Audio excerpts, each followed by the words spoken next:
eres una crack. Entre Raquel y Janina, el niño no, pero vamos, es una crack, vamos. Bueno, familia, como he dicho, vamos a Mateo capítulo 28. Es interesante, una de las cosas que Nuria ha compartido o ha dicho antes de participar del pan y del vino, la Santa Cena, una de las cosas que ha dicho es, tú y yo podemos ir a cualquier tumba, no importa que sea una tumba de alguien importante, reconocido, que haya pasado a la historia, a cualquier tumba, la de mi padre, la de mi madre, la de un familiar, o sea, y tú vas a la tumba, vas con respeto, sobre todo si es familia, vas con respeto y estás ahí. Y posiblemente hay un tiempo de meditación, un tiempo en el que empiezas a pensar en imágenes de tu vida compartidas con ellos, etc. Pero tú sabes que los huesos están ahí y tú sabes que su cuerpo se quedó ahí, está ahí. Si vas a un lugar, a un sitio determinado, tú sabes que esa persona pues, ha fallecido y ahí está. Y ahí está. Y si hay personas que incineran a sus familiares, o cuando él va a fallecer y dice yo quiero que me incineren, pues tú sabes que va a un sitio, va a estar unas cuantas horas, se van a quemar y se acabó. Te dan un dedo con las cenizas de la persona fallecida y tú sabes que ya nunca más no vas a volver a ver, a no ser que sea ya por vídeos que hayas tenido, por fotos, pero ya no lo vas a ver nunca más físicamente. Hace unos cuantos años, Echar y yo, creo que fue en verano, entramos los dos en la catedral. Nosotros normalmente no entramos en la catedral, de Sevilla me refiero. Cuando nos vamos con alguna persona, con algún familiar, yo recuerdo haber entrado a la catedral cuando vino a Sevilla la madre de Mikey, y entramos allí en la catedral y tal, pero normalmente pues no entramos en la catedral porque creo que aquello no es, hay ciertas cosas que me echan para atrás, pero lo puedo ver desde un punto de vista cultural, por eso desde un punto de vista cultural, pero después cuando ves las imágenes, cuando ves las cosas, cuando ves los altares allí, en fin. Pero allí está la tumba de Colón, por lo menos se dice. Sabéis que hay muchas hipótesis sobre Colón. Hay algunos dicen que está en Italia, otros en Portugal, otros en algunas partes del mundo, otros que están en la Negrilla. En fin.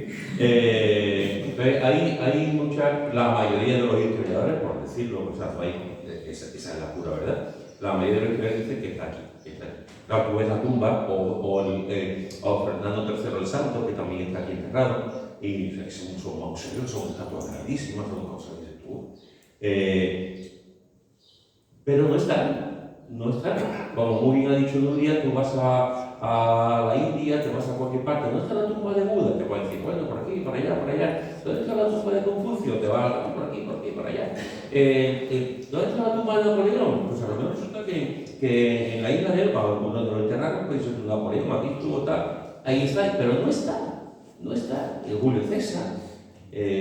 O sea, ninguno de los grandes hombres y mujeres que han aparecido por la historia y de los que aparecerán, incluidos los políticos que tenemos en esta sociedad a nivel mundial, tampoco están. Pero hubo uno que resucitó. Y no solamente resucitó, sino que nunca más volvió a morir, porque ha habido otros que han resucitado. El hijo de la viuda de Naín resucitó. Lázaro resucitó. En el Antiguo Testamento vemos también a Eliseo haciendo milagros de niños que resucitaron. Vemos que cuando Jesús estaba en el Calvario, una de las señales que ocurrió es que hubo muertos que se levantaron, resucitaron y fueron andando a Jerusalén. Eso tuvo que ser tremendo, pero todos esos muertos que aparecen en la Escritura volvieron a morir. Resucitaron, ellos dirían, ¡oye, he resucitado! Pero al cabo de algunos años volvieron a morir. Yo creo que volvieron a morir con una confianza tremenda, porque sabían, ¿A dónde iba? Sí, nosotros lo sabemos por fe cuanto más ellos, que volvieron de la tumba, que volvieron de la tumba y ellos tenían que decir, bueno, me toca porque yo ya he estado, yo sé lo que está ocurriendo. Sé que Dios me ha dado un nuevo tiempo, unos nuevos días, unos nuevos meses, años para vivir, pero ya sé que voy a irse a mi patria celestial. Pero Jesús no volvió a morir. Jesús no volvió a morir, ni mucho menos. Jesús murió, su cuerpo, su físico como hombre, murió el viernes. Y dejadme deciros una cosa que a veces hay un malentendido en esto. Jesús murió como hombre, como Dios nunca. Como Dios nunca. Jesús nunca murió como Dios. Murió como hombre. ¿Por qué? Porque algunos pueden plantearse, bueno, cuando Jesús murió, ¿qué pasó el sábado? Pues el sábado, todos sabemos que dice la Escritura, el sábado, los momentos posteriores, Jesús estuvo predicando a los espíritus encarcelados. Da igual como nosotros entendamos eso. Da igual si podemos entender que estuvo en los tiempos de Noé y le predicó a los habitantes en el Seol de los que estaban en el tiempo de Noé. Otros dicen que predicó a los propios demonios en el infierno, como diciendo, os lo vi perdido, estoy predicando y no habéis creído, ¿no? Otros dicen que fue a los santos del Antiguo Testamento. Da igual la opinión que podamos tener. El hecho real es que Jesús, siendo ya Dios, fue y predicó a los espíritus encarcelados. Así que fijaros que Jesús, el cuerpo de Jesús se queda ahí. El cuerpo de Jesús se queda ahí y ahí se quedó durante 3 días, hasta que literalmente fue tomado y resucitado. Pero Dios no. Dios desde que murió estuvo siguiendo haciendo su misión. Y al tercer día pasó aquello que cambió la historia. Aquello que cambió. Ha habido momentos muy importantes en la historia de la humanidad. Uno de esos momentos importantes fue la creación de la rueda. A partir de una cosa tan simple como es la rueda, la vida cambió. La vida cambió. El invento del fuego, una cosa que haces tú así, te pones a mirar y dices, ¿esto qué es lo que es? Haces así, ¡ah! Y te quema, ¿no? Pues a partir de ese momento que se inventa el fuego, la vida del hombre fue otra completamente diferente. Ha habido momentos en la vida, en la vida de la historia humana que han cambiado por completo el panorama de la vida. Colón cambió la historia de la humanidad. Colón, todos los conquistadores, todos los que se embarcaron aventura tras aventura en ese viaje a las Indias, que ellos pensaban que eran las Indias, después descubrieron América, cambió. Se pensaba que el mundo era plano, resulta que el mundo era redondo, se pensaban que era, y al final dieron como una civilización. Otra cosa es que podamos pensar que si la conquista, que si los británicos, que si los franceses, que si los españoles, pero Colón cambió el mundo en ese sentido, ¿no? Y con la vuelta al mundo terrestre, con Magallanes, etcétera, que os cuento, ¿no? Cambió el mundo, la fisonomía del mundo, los intereses políticos, los intereses económicos, etcétera, ¿no? Cuando yo era un chiquillo, la televisión todavía estaba en blanco y negro, y tengo que deciros, hermanos y hermanas, sobre todo los jóvenes, escuchad. Estoy diciendo la verdad, no soy mentiroso compulsivo.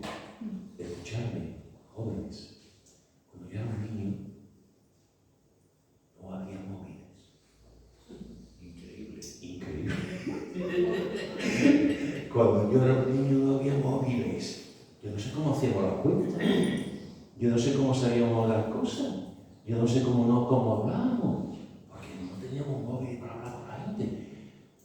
Teníamos que hablar cara a cara. Y ahora yo me quedo, no podemos hablar con nadie ni con el móvil. Y no sabemos ni sumar ni restar. Y queremos hacer cualquier cosa y ya sabemos cualquier cosa. No estudiamos. Bueno, eso es otra historia. Recuerdo cuando estábamos y la televisión era en blanco y negro. Y había 2 cadenas.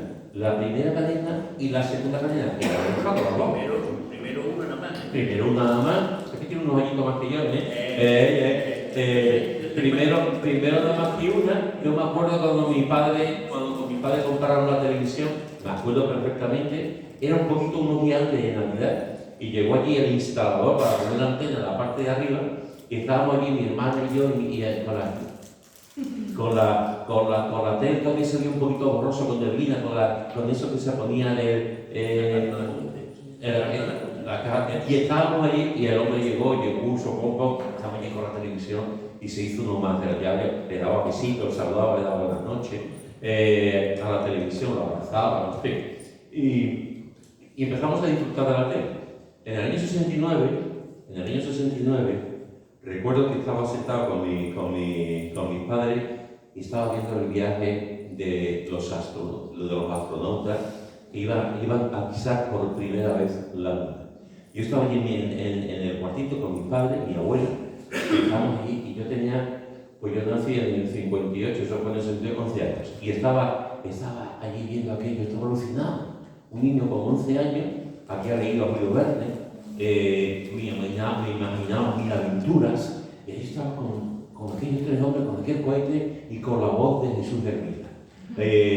Para quien no sepa quién era Jesús Hermida, era un periodista español que trabajaba en Estados Unidos para la prensa y la televisión española. Con la voz de Jesús Hermida pausada, como él hablaba y tal, allí con el cohete. Y cuando llega a la Luna, aterriza allí, sale el astronauta, que no me acuerdo el nombre. Armstrong. Sí, pero el que bajó primero, Armstrong, y saltan y Dios va a dar un saltito. Nos parece aquello una marioneta. Hay allí saltitos allí, y yo estaba diciendo, ¿cómo es posible esto, no? ¿Cómo es posible? Después mi abuela, que estaba viendo aquello, mi abuela decía, esto es mentira, esto es imposible, esto es una película que se ha montado. Y hoy en día, después de tantos años, es que sigue habiendo gente que cree que es mentira. Sigue viendo gente que aquello es un rollo que un día saldrá la verdad, ¿no? Bueno, yo estaba allí, en aquel momento yo no sabía si era mentira o la verdad, pero yo estaba alucinado, yo estaba allí viendo aquello, un gran paso, un pequeño paso para el hombre, un gran paso para la humanidad. Aquella frase me dijo, vamos, es verdad, es verdad. Ha habido grandes cosas en la vida del ser humano. Ha habido grandes inventos, ha habido grandes sucesos, ha habido grandes acontecimientos en la vida del ser humano. Pero ningún acontecimiento ha sido tan importante, tan trascendental como el móvil, ningún acontecimiento, ninguna cosa ha sido tan importante como la resurrección de Jesús. Ninguno, hermanos, ninguno. Jesús podía haber nacido, Jesús podía haber desarrollado su ministerio, Jesús podía haber predicado, Jesús podía haber dado su vida por los demás, Jesús podía haber sido un gran humanista, un gran idealista, incluso un gran revolucionario, incluso un gran revolucionario espiritual. Jesús nunca empleó las armas. Podía haber sido Jesús podía haber muerto y en un día todavía hoy en día podía haber ido gente en peregrinaje, como hacen los musulmanes, en peregrinaje para ver la tumba de Jesús y darle gracias. Lo podían haber pasado. Si Jesús hubiese trascendido un poco más las fronteras, si hubiese llegado. Pero el caso de Jesús no solamente fue un hecho histórico, que lo es. No solamente dejó un legado, que lo es. No solamente dejó una serie de discípulos y de apóstoles, que lo es. Es que lo importante de Jesús es que todo eso que dijo, todo eso que hizo, todo lo que proclamó, todo lo que vivió, lo respaldó, lo demostró con su resurrección. Con su resurrección. Como hemos visto antes, si Cristo nos resucitó, tú y yo estamos aquí perdiendo el tiempo. Estamos aquí perdiendo miserablemente el tiempo. Otra cosa que sabiéndolo vengamos, estamos juntitos y estamos vale. Pero millones de cristianos, 21 siglos después, millones de personas que se proclaman cristianos, estamos totalmente engañados. Totalmente engañados. Jesús se quedó con todo el mundo. Y los discípulos también se quedaron con todo el mundo. Y la iglesia primitiva también se quedó con todo el mundo. Estamos entonces basados en una gran mentira. Y las mentiras se derrumban.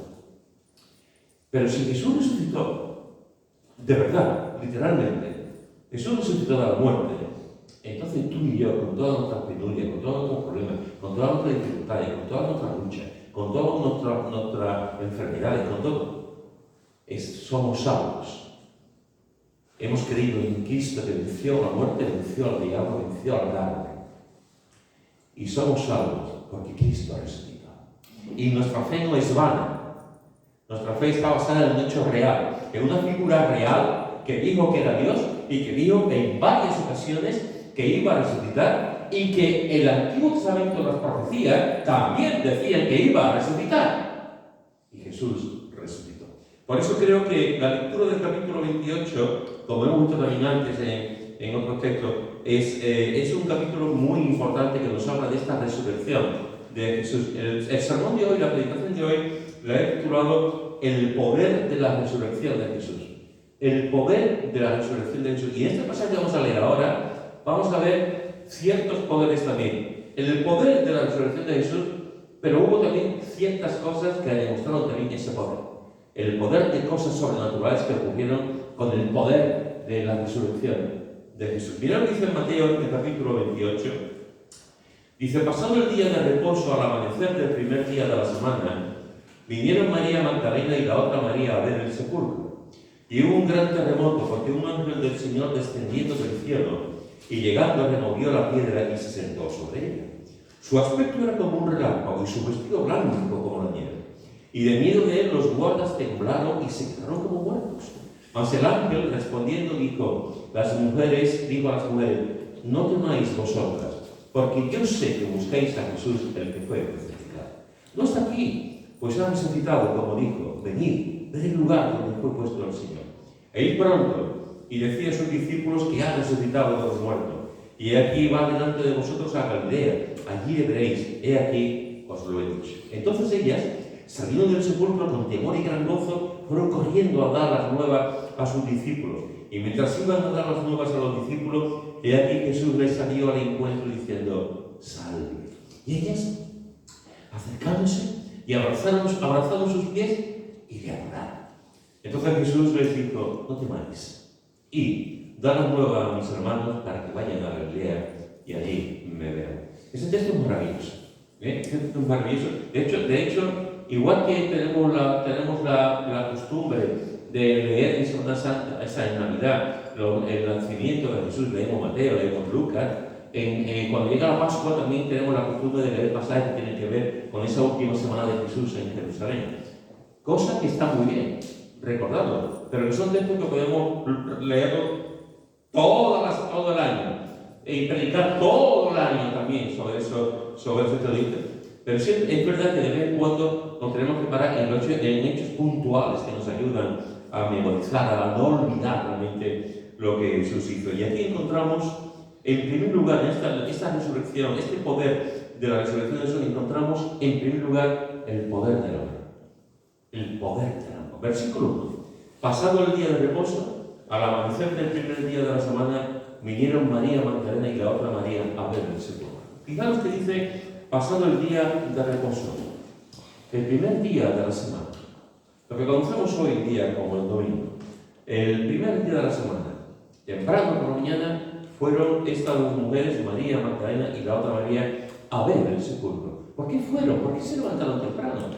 Yo no sé, el texto no lo dice muy claro, fueron a ver el sepulcro. No se levantaron a comer churritos con chocolate, no se levantaron a desayunar, no se levantaron a dar un paseo y contar con el reloj cuántos pasos habían dado. No se levantaron a preparar un desayuno dominical. Se levantaron a ver el sepulcro. Fijaros que está diciendo ver el sepulcro, no está diciendo ver a Jesús. Se levantaron porque Jesús había muerto. Para ellas Jesús había muerto, aunque Jesús había dicho que iba a resucitar. Pero ninguno en realidad lo entendió. Ninguno entendió esas palabras que Jesús iba a vencer a la muerte.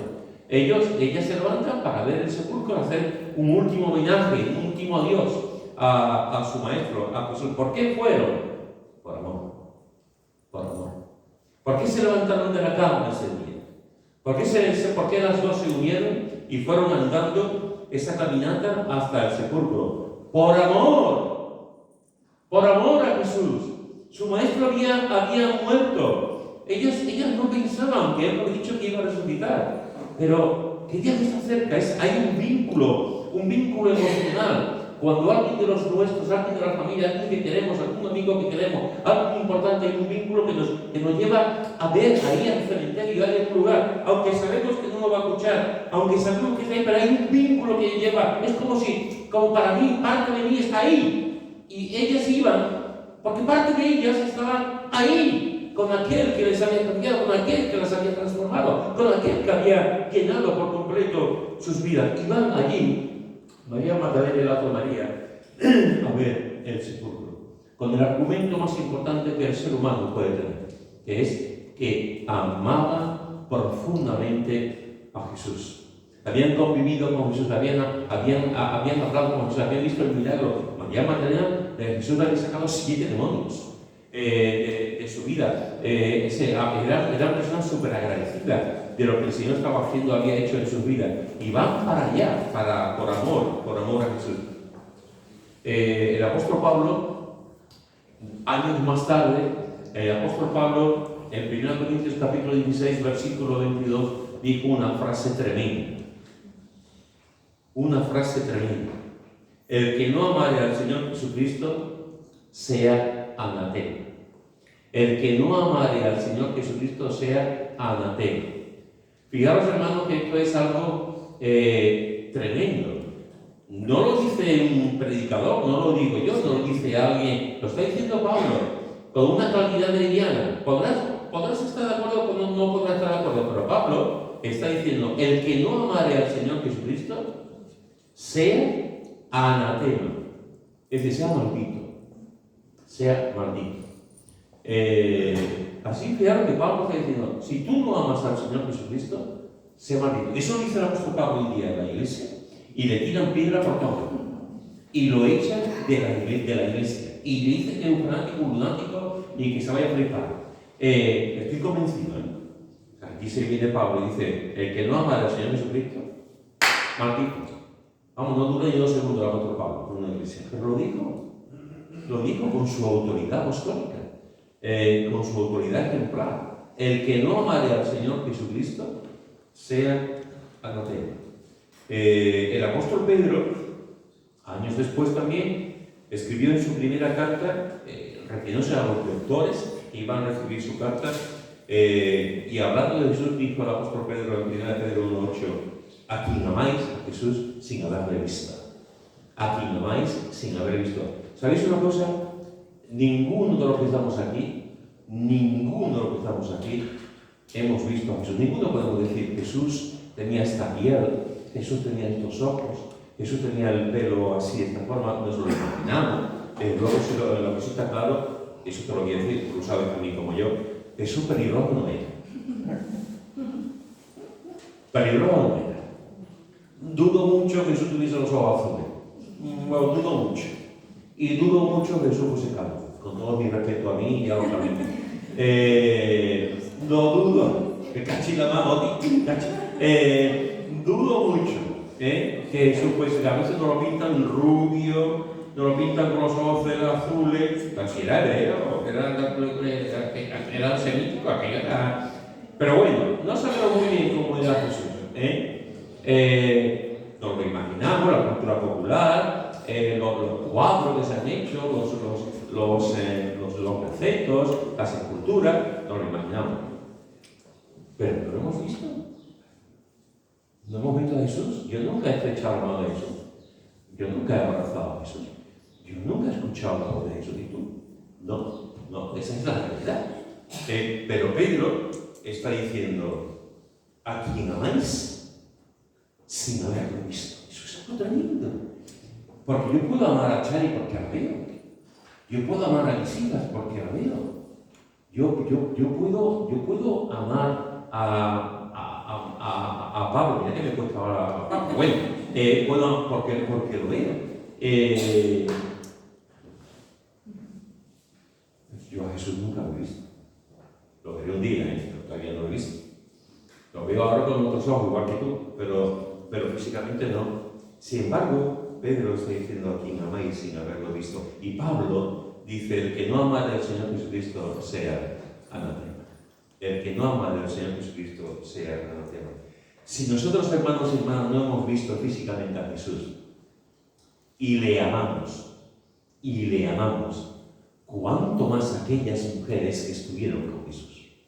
Cuánto más aquellas mujeres que disfrutaron de la presencia de Jesús, de la comunión con Jesús, de la charla de Jesús, de los milagros de Jesús, de las risotadas, de los chistes, de los buenos tiempos que Jesús tuvo con ellos. Claro que fueron. Claro que se levantaron cuando se iban a acostar. Mañana nos levantamos tempranito, sí. Mañana vamos a ir al sepulcro, sí. Mañana vamos a darle nuestro último homenaje a nuestro maestro que queremos. Mañana tempranito nos vamos para allá y visitamos el sepulcro. ¡Por amor! ¡Por amor! Como decía muy bien Jotti antes, la fuerza universal más potente del mundo. El amor. El amor que cambia radicalmente el corazón humano. Así que por una parte encontramos, en primer lugar, el poder del amor en este texto. En segundo lugar encontramos el poder de los ángeles. Versículos 2 al 4. Y hubo un gran terremoto porque un ángel del Señor descendiendo del cielo y llegando, removió la piedra y se sentó sobre ella. Su aspecto era como un relámpago y su vestido blanco como la nieve. Y de miedo de él, los guardas temblaron y se quedaron como muertos. Es interesante. Fijaros lo que está ocurriendo. Fijaros que hubo, van a ver el sepulcro y hay un gran, no dice un pequeño terremoto, dice un gran terremoto. Dice, porque un ángel del Señor descendiendo del cielo, llegando, removió la piedra y se sentó sobre él. Su aspecto era tremendo. Yo no sé cómo son los ángeles, yo tampoco he visto ninguno que yo sepa. Pero dice, su aspecto era como un relámpago y su vestido blanco como la nieve. Es interesante. Un ángel del Señor descendió del cielo y removió la piedra. Llega, remueve la piedra.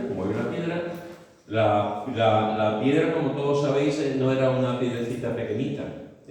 La piedra era una piedra grandísima. Era una piedra que era como pesaba toneladas, estaba inclinada y era el sepulcro de José, si recordáis. La piedra estaba allí. Era una piedra, una cueva que iba a ser para la familia de José de Arimatea, y allí está. Allí no sabía nadie, allí era un búnker. Aquí era un búnker, eso estaba muy bien construido. Para mover la piedra, tenían que coger como varas, tenían que mover la piedra entre varios hombres con fuerza para mover esa. De ahí no escapaba nadie. Y sin embargo llega el ángel, remueve la piedra y nos dice el texto que incluso se sentó sobre ella, un buen sitio para sentarse. Un buen sitio para sentarse. Ahí sentadito, tomando un solito, sentado allí en la piedra. Y el aspecto que tenían los ángeles también. Entonces, fijaros que en este punto es curioso y es interesante. Voy a pararme un poquito.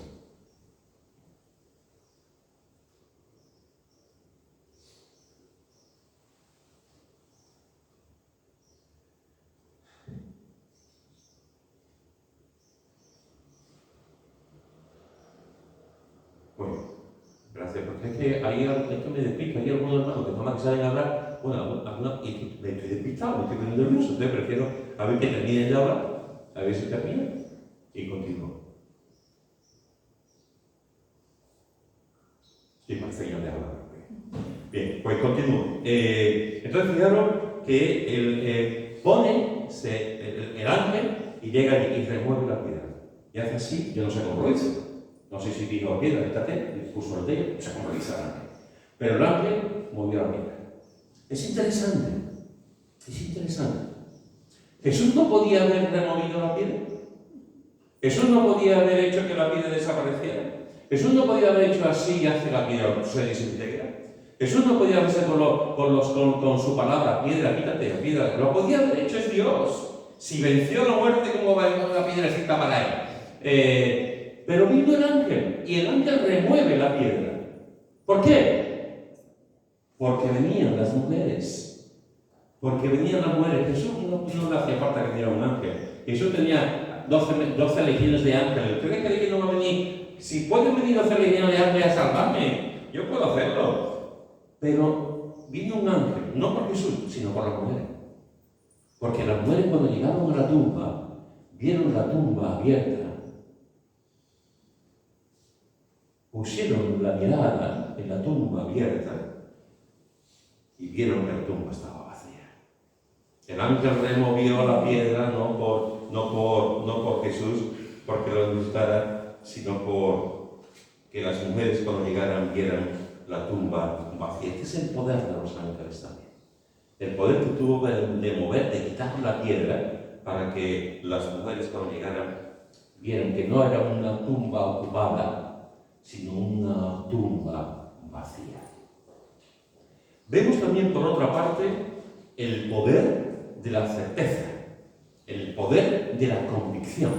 Versículo 5 dice: mas el ángel respondiendo dijo a las mujeres: no temáis vosotras, porque yo sé que buscáis a Jesús, el que fue crucificado. Me encanta, me encanta. El ángel respondiendo a las mujeres que estaban temblando, que se quedaron como muertos, el ángel respondiendo dijo a las mujeres: no temáis vosotras. Y fíjate lo que dice el ángel: porque yo sé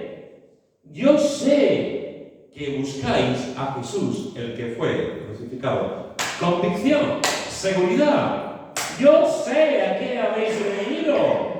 Yo sé por qué os habéis dado esta caminata. Yo sé por qué habéis madrugado. Yo sé el corazón que tenéis. Yo sé el amor que tenéis. Yo sé por qué estáis aquí. Porque lo buscáis.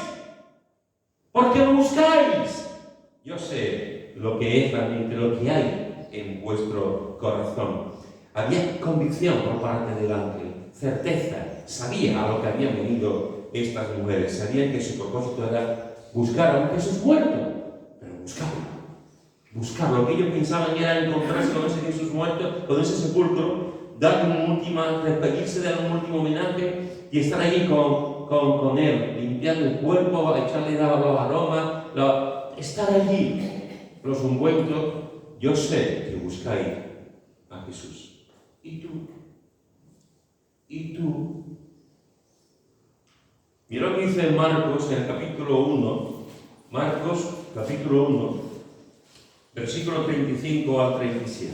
Marcos capítulo 1, versículo 35 al 37.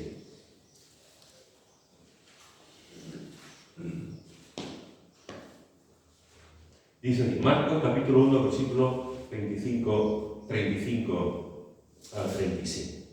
Dice: levantándose muy de mañana, siendo aún muy oscuro, Jesús salió y se fue a un lugar desierto, y allí oraba.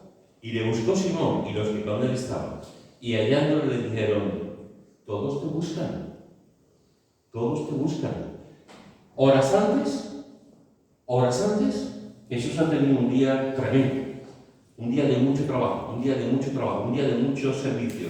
Jesús había estado en la sinagoga, a Jesús había sanado a la suegra de Pedro, Jesús había sanado a mucha gente después por la tarde a ponerse el sol, sanó a enfermos, echó fuera demonios. Tuvo un día tremendo, un día de trabajo. Jesús estaba agotado. Llega y descansa, y Jesús se levanta temprano, después de un día inmenso. Jesús se levanta y se va. Y se va a un lugar desierto, y allí se pone a orar. Me encanta. Allí se pone a orar. Y claro, los discípulos se levantan. ¿Cómo has dormido, Simón? ¿Y tú, Bartolomé? Un poquito de aquí, a dar una piedrecita en el costado, pero bueno, dormido tú. Y tú, Tomás, un poco borrón para Tomás. Allí habían dormido, y digo: oye, Jesús. Y de pronto le dice: a mí que yo lo he escuchado que se ha levantado, creo que se ha ido al bosquecillo que está allí, al huerto que está allí. Y dice: pero no, voy a buscarlo, y va Pedro a buscarlo. Y está allí Jesús, y Pedro se encuentra con que está allí Jesús, y Jesús va, está llorando, y viene Pedro, y lo escucha hablar. Y Pedro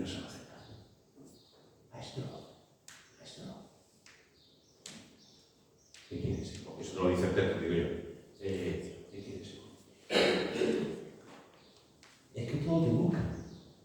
Los de ayer, que tú sanaste, que tú curaste, lo que fueron a ti, tus discípulos, todos te buscan, quieren estar contigo, quieren seguir contigo. Eso es lo que está pasando. Eso es lo que está ocurriendo. Todos te buscan. Me encanta, porque allí todo el mundo estaba buscando a Jesús. Si nos vamos a Lucas, al capítulo 6, Lucas, capítulo 6, versículo 22 al 26. Lucas, capítulo 6, versículo 22 al 26, dice así. Lucas, capítulo 6, versículo 22.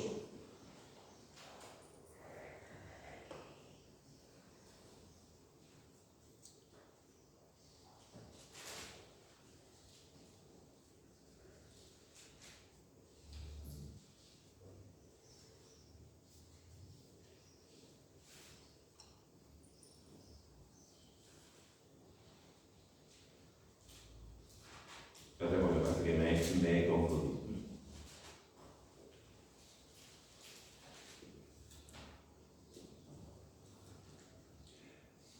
Juan, he dicho Lucas.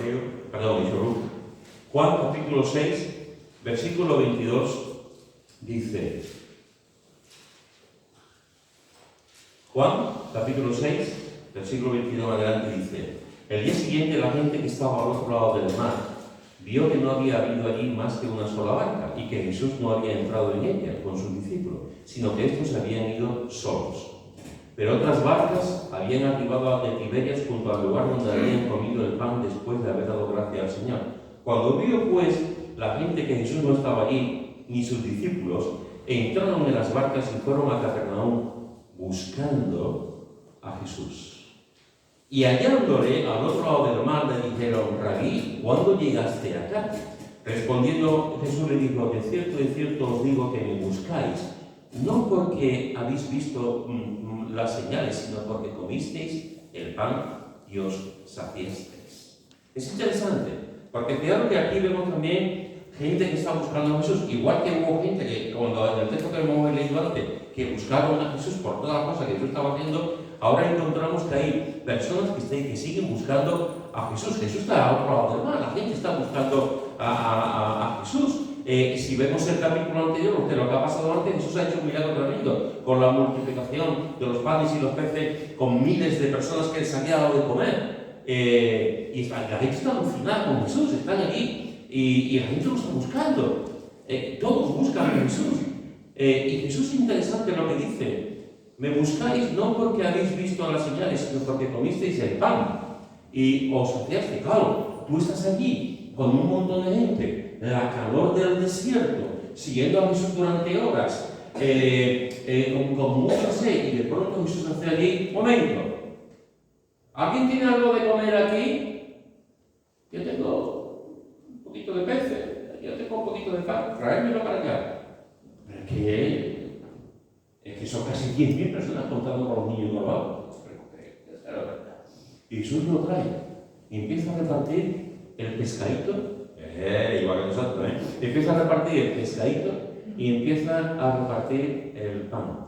1, 2, 3, 4, 5, 6, 50.000, 50.000 poco se pero un montón de gente. Un montón de gente, 100, 500, 1000, 2000. Y la gente alucinada. Pero si había un poquito de caído, ¿no? Un poquito de... ¿Cómo es posible esto? La gente comiendo y comiendo y comiendo. No, lo he dicho así porque alguien se divierte. Vamos a seguirlo. ¿Por qué? Vamos a seguirlo. ¿Por qué? Porque tenemos garantizada todos los días la comida. Vamos a seguirlo. No tenemos que comprar comida. Ya Jesús nos va a dar la comida todos los días. Porque Jesús hace milagro. Vamos a seguirlo porque nos interesa seguirlo. Porque nuestra vida va a cambiar. Y Jesús dice: me buscáis, es verdad, me estáis buscando. Pero no me estáis buscando por el motivo adecuado. Me estáis buscando por las señales. Me estáis buscando por los milagros que he hecho. Me estáis buscando porque he sanado. Me estáis buscando porque he multiplicado el pan y el vino. Me estáis buscando porque he estado muerto. Pero no me buscáis a mí.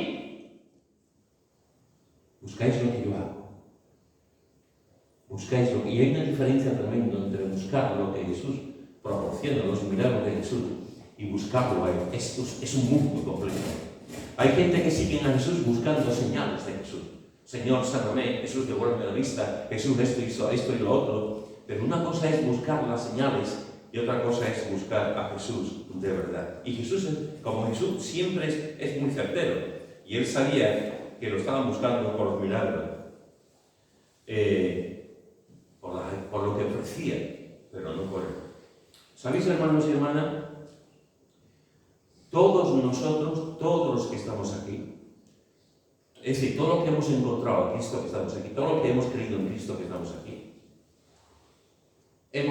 aunque te parezca un poco teológico esto y aunque te parezca un despropósito lo que voy a decir, pero piensa en tu situación personal. Todos los que hemos creído en Cristo lo hemos hecho por motivos egoístas. Todos.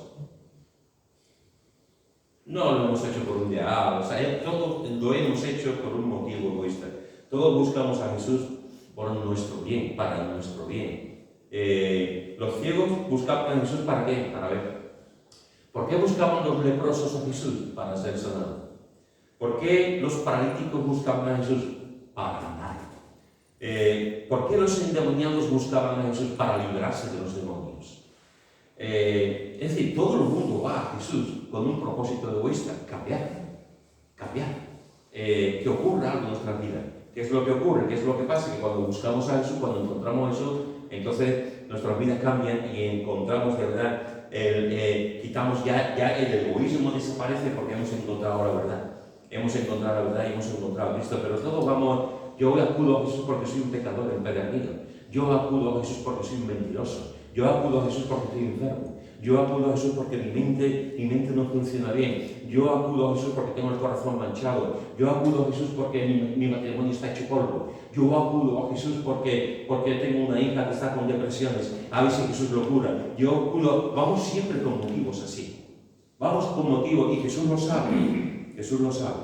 Lo bueno es que después cuando vamos a Él, eso se quita por completo y nos tiramos ante el suelo. En el suelo y ante Él lo adoramos y lo queremos y seguimos hacia adelante. Pero muy poquita gente acuda a Jesús porque la mayoría vamos porque necesitamos a Jesús. ¿Sabéis una cosa, hermano? Y aquí estamos en familia, todos lo sabéis muy bien. La mayoría, por no decir todos los que vamos a la iglesia evangélica, estamos chalados perdidos. Estamos locos perdidos. La mayoría de los que vamos a la iglesia evangélica estamos locos perdidos. Aquí tenemos de todo. Algunas veces en los años que he hecho yo en Carrera, y aquí también, cuando la gente se convierte y tú ves a la persona que se convierte y tú dices, ¿y cuántas veces echaré y cuántas veces habré pensado yo? Otra persona que se ha convertido y lo veo su trayectoria. Y alguna vez digo, Señor, ¿se convertirá alguien normal? ¿Se convertirá alguien normal? ¿Alguien que entienda? ¿Alguien que venga a la iglesia? ¿Alguien que no sea problemático? ¿Alguien que no se duerma? ¿Alguien que sea algo normal, Señor? Que no tenga que estar yo constantemente diciendo a alguien que lea la Biblia, que crezca, que diga aquí estoy, alguien que no murmure, que no critique. ¿Habrá alguien normal? Pues yo creo que nunca ha ocurrido. Yo creo que en la iglesia estamos todos perdidos. Hay gente que viene a la iglesia y venga a la gente y dice, ¿cómo está la gente aquí? Pues claro, es que estamos todos perdidos. Si es que estamos todos chalados perdidos. Pero si es eso, ¿para qué se llevan los coches al garaje? ¿A un taller? Para arreglarlo. ¿Para qué llevas una bicicleta a un taller de reparación? Para arreglarlo. ¿Para qué llevas ¿para qué vamos al médico? Para que nos arregle. ¿Por qué venimos a la iglesia? Para que nos arreglen. Porque estamos hechos polvo. Para que nos arreglen. Uno por una cosa, otro por otra, otro por una manera. Estamos hechos polvo, estamos todos locos. Y a través de la locura de la predicación hemos encontrado a Cristo. Pero si tú te crees perfecto, este no es tu sitio. Si tú te crees que eres muy bueno, este no es tu sitio. Aquí a la iglesia venimos los enfermos, los malos, los que necesitamos a Cristo que nos reconforma, que nos cambie, que nos transforme, que nos ayude. Hemos visto en el pasaje que estamos viendo, hemos visto el poder del amor, hemos visto el poder de los ángeles, el poder de la certeza, de la convicción. Yo sé que buscáis a Jesús. Y encontramos también el poder de la promesa de Jesús, versículo 6. Dice, no está aquí, pues ha resucitado, como dijo. Venid ver el lugar donde fue puesto el Señor. No está aquí. Es como si el ángel dijera, pero ¿no recordáis, queridas mujeres, que Jesús os lo dijo varias veces? ¿No recordáis que Jesús dijo, por lo menos en 4 o 5 ocasiones, que iba a morir y que iba a resucitar? Pero ¿no os acordáis de eso? ¿No? Como decía Nuria antes, está duro, ¿eh? Está duro esto. Como decía antes, el templo se va a destruir. Y Jesús nos dice, no, yo no estoy hablando del templo, estoy hablando de mí. El templo se va, yo al tercer día voy a resucitar. ¿Cuántas veces le dijo a los discípulos, yo voy a resucitar?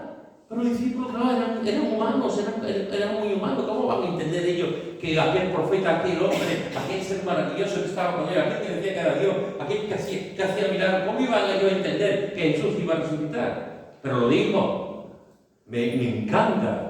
No está aquí, pues ha resucitado, como dijo. El poder de las promesas de Jesús. Cuando Jesús te ha dicho a ti algo, cuando tú has leído la palabra de Dios y has cogido una promesa, una palabra para ti, y Dios te ha hablado, no te olvides nunca de lo que Dios te ha dicho. No te olvides nunca de lo que Dios te ha prometido a tu vida.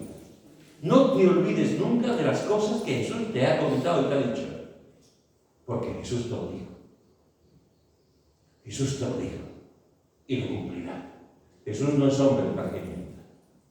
Jesús dice siempre la verdad. Y cuando Él dice la cosa, la cumple. Si un día, en tu habitación, andando en el campo, conduciendo, en la iglesia, donde sea, Dios te ha dicho algo,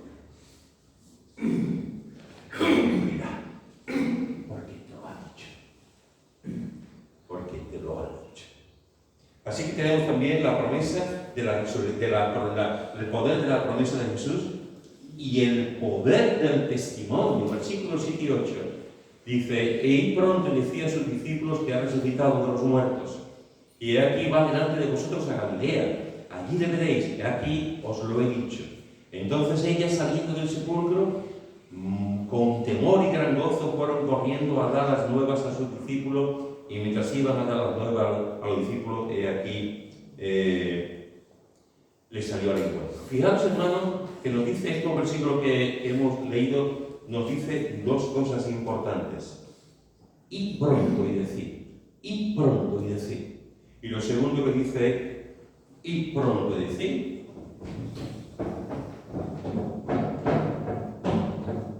¿Qué es lo que hicieron? Corriendo. Fueron las mujeres, había que ver a las mujeres corriendo, allí con la vestido largo allí. Y pronto, al decirlo, y ellas fueron corriendo.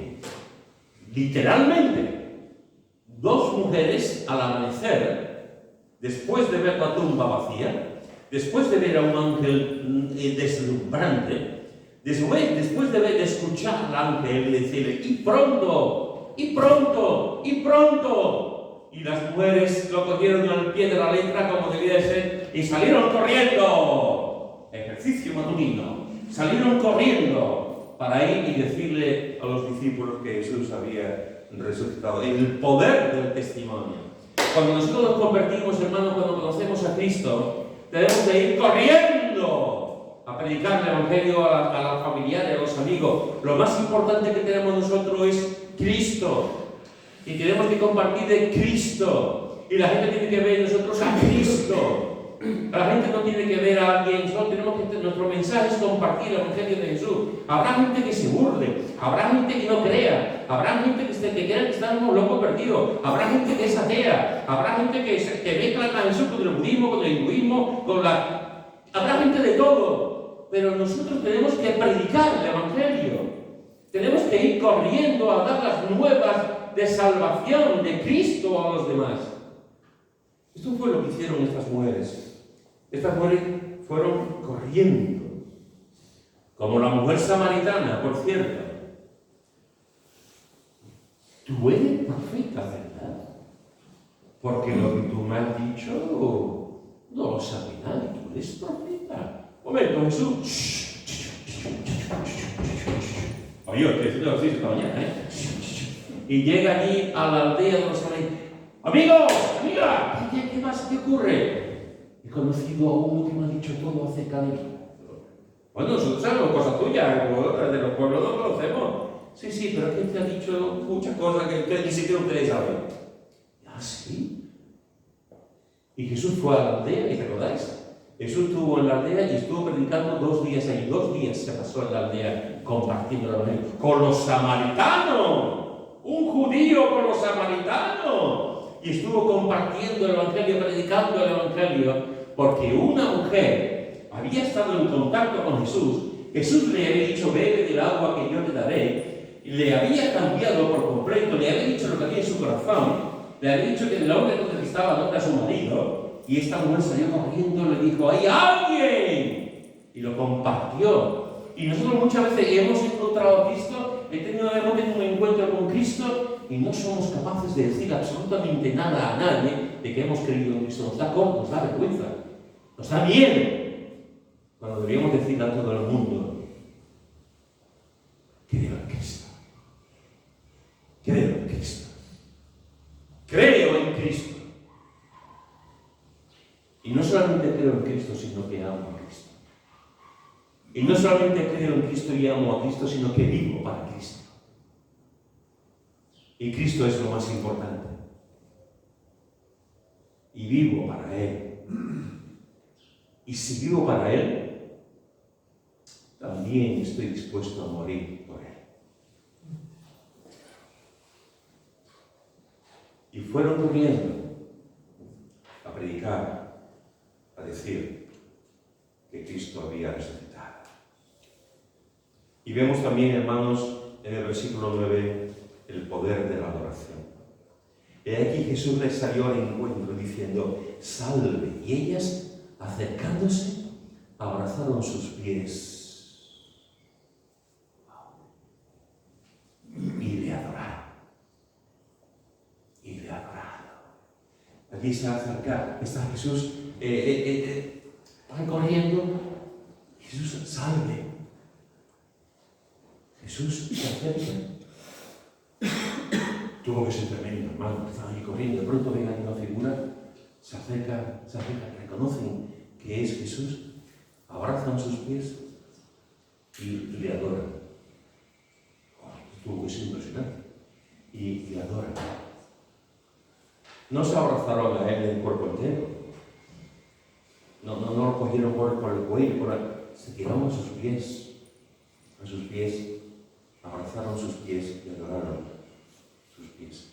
Se acercan, lo abrazan y le adoran. Esto es tremendo. Se acercan, lo abrazan y lo adoran.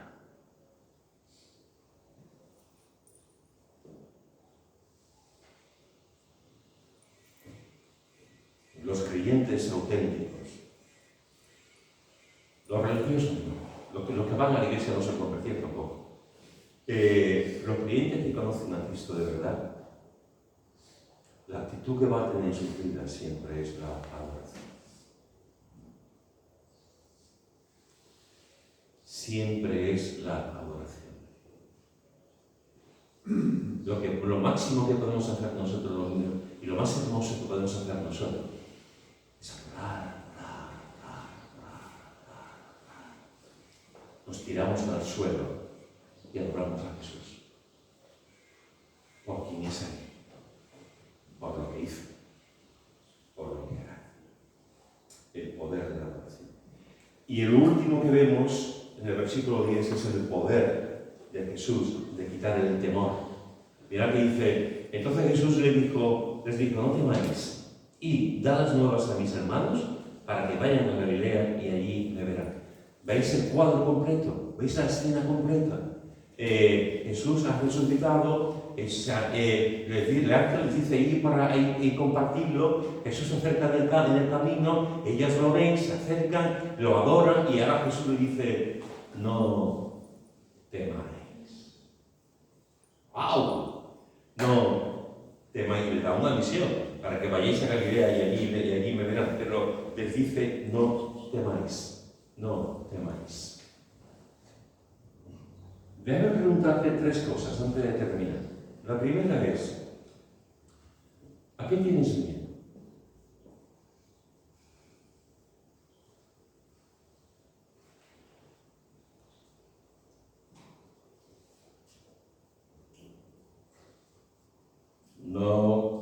No soy profeta ni hijo de profeta, pero todos los que estamos aquí, menos Miguel, todos los que estamos aquí, tenemos miedo. Todos tenemos miedo. Yo una cosa hay miedo que parecía, hay miedo que son muy tontos, pero son miedos. Hay gente que tiene miedo, chavales, con una mata de pelo enorme, que tienen miedo de perder el pelo. No lo digo por ti, campeón. Que tienen miedo de perder el pelo. Y tú dices: ¿qué tontería? ¿O para él no? Para un chaval con 15, 16, 17 años no tiene... Bien que parece muy tonto, pero para esa persona no es tonto. Char y yo conocemos una hermana de la fe que ama al Señor muchísimo y le tiene miedo a las palomas. Y dice: ¿una paloma? Sí, que es una paloma, pero come. Si una paloma, antiguamente se comía las palomas, ya no. Yo no sé si en el cielo habrá paloma, pero vamos, en el cielo no habrá miedo. O sea, tenemos miedo a cosas muy importantes, así, pero después hay miedos muy importantes. Miedo a la muerte, miedo a muchos tipos de miedo. ¿A qué tienes miedo tú en esta mañana? Esa es la primera pregunta que te hago. Es una pregunta, yo sé que aquí entre nosotros cuando hablamos, cuando predicamos, yo entiendo por primera persona, cuando a mí alguien en un predicador me dice: bueno, ahora te hago una pregunta. Yo sé que es muy difícil reflexionar aquí, lo entiendo que es muy difícil pensar en eso, es muy difícil, pero yo te lo pregunto. A lo mejor aquí es muy difícil que tú lo contestes, pero quizás esta tarde en tu casa tranquilamente tú puedas pensar: ¿a qué tengo miedo? ¿A qué tengo miedo? La segunda pregunta que te quiero decir es: ¿cuándo comenzó tu miedo? ¿Cuándo comenzó tu miedo? Porque a veces los miedos duran años y años y años. Y se nos curan desde chiquitito y tenemos 50 años y seguimos con el mismo miedo. ¿A qué tienes miedo? ¿Y cuándo comenzó ese miedo? ¿Lo puedes discernir? ¿Lo puedes meditar? ¿Lo puedes visualizar en tu mente? ¿Cuándo comenzó ese miedo? Y la tercera pregunta que te quiero hacer es: ¿cómo está afectando ese miedo en tu vida? ¿Cómo está afectando ese miedo en tu vida? ¿A qué tienes miedo? ¿Cuándo comenzó ese miedo? ¿Y cómo está afectando ese miedo en tu vida? Piensa en eso, medita en eso. Piensa en ese miedo que te atenaza, que puede estar afectando tu vida personal, tu vida con la gente que tienes alrededor, que no te deja crecer, que te llama, que estás preocupado, no te liberas, no estás libre, porque el miedo ese que lo tienes ahí. Y déjame decirte, pon ese miedo a los pies de Jesús y adóralo.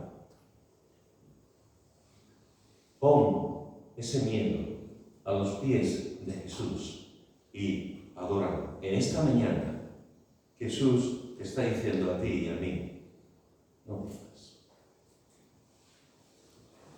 Yo no sé tu miedo, tú tampoco sabes el mío. Y es una, como comunidad de creyentes podemos decir una cosa que tenemos. Pues claro que sí, que podemos decir: hermano, ahora por mí poquito con este miedo. Podemos decirlo, llorar los unos por los otros. Pero ante Jesús no hace parte ni siquiera eso, Él sabe el miedo que tenemos. es sobre el miedo, la angustia, la desesperación que tenemos.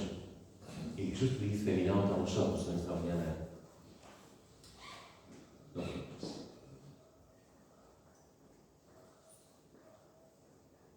No temas. Y pon ese miedo a los pies de Jesús y adora.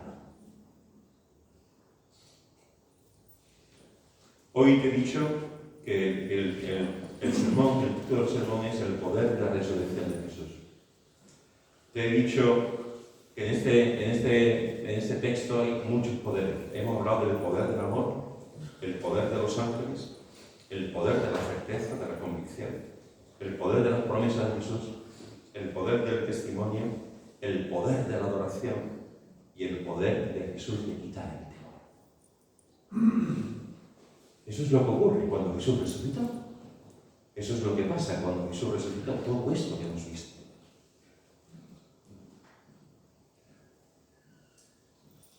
Hermanos, hermanas, los que sois creyentes y los que todavía no han encontrado a Cristo, pero sobre todo los que creéis en Cristo, di conmigo y dilo alto y fuerte y claro: Jesús ha resucitado.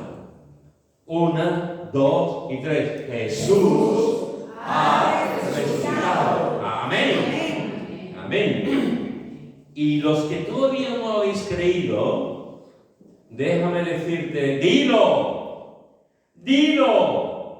Di, Jesús ha resucitado. Porque si Jesús ha resucitado, ha sido porque ha ido a la cruz a morir por tu pecado, a morir por ti. Y si Jesús ha ido a la cruz a morir por ti, es porque tú eres un pecador empedernido. Porque en tu corazón nada más que hay manchas y hay pecado.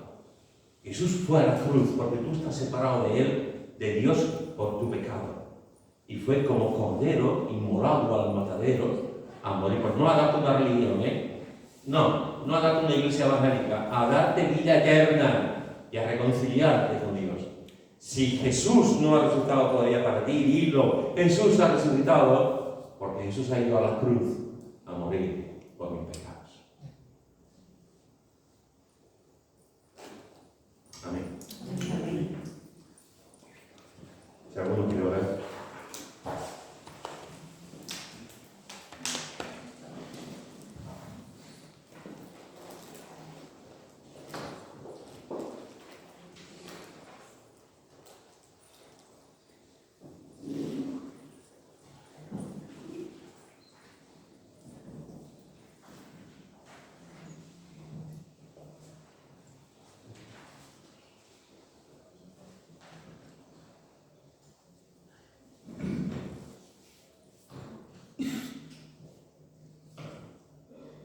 Querido Padre, en esta mañana, Señor, nos acercamos a ti con profunda gratitud, Señor. Con profunda gratitud, en humillación, con humildad, pero agradecidos, Señor. Agradecidos porque viniste a este mundo, te hiciste un bebé. Estuviste durante 33 años, Señor. Estuviste aquí compartiendo, hablando, enseñando, viajando, andando, sufriendo por nosotros, Señor. Estamos profundamente agradecidos, Dios Santo, porque fuiste voluntariamente a la cruz, Jesús, a morir por nosotros, que no nos lo merecíamos, ni nos lo merecemos. Pero lo hiciste por puro amor, por desinterés. Yo te doy gracias, Señor, te damos todo lo que estamos aquí, te damos gracias, Señor. Gracias porque esos 3 días, Señor, esas horas, esa semana que estuviste en esa semana de pasión, esas horas clavadas en la cruz, esa humillación, esa burla, esos escupitajos, Señor, esa muerte horrenda, Señor, lo hiciste por amor. Y te damos gracias en esta mañana, Señor, porque tú venciste la muerte. Te damos gracias en esta mañana porque tú eres Dios. Te damos gracias en esta mañana porque al tercer día resucitaste, Señor. Gracias por tu poder. Gracias por tu amor. Gracias, Señor, por tantas cosas que no merecemos que tú nos das. Ayúdanos a vivir, Señor, siempre pensando en tu resurrección y sabiendo que tienes el control de nuestra vida, que nos libra de los temores.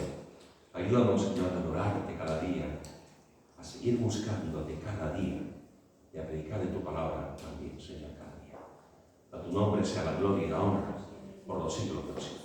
Amén, Señor. Amén, familia. Pues estamos despedidos. ¿Hay algún cumpleaños? Vale, pues entonces, antes de terminar, vamos a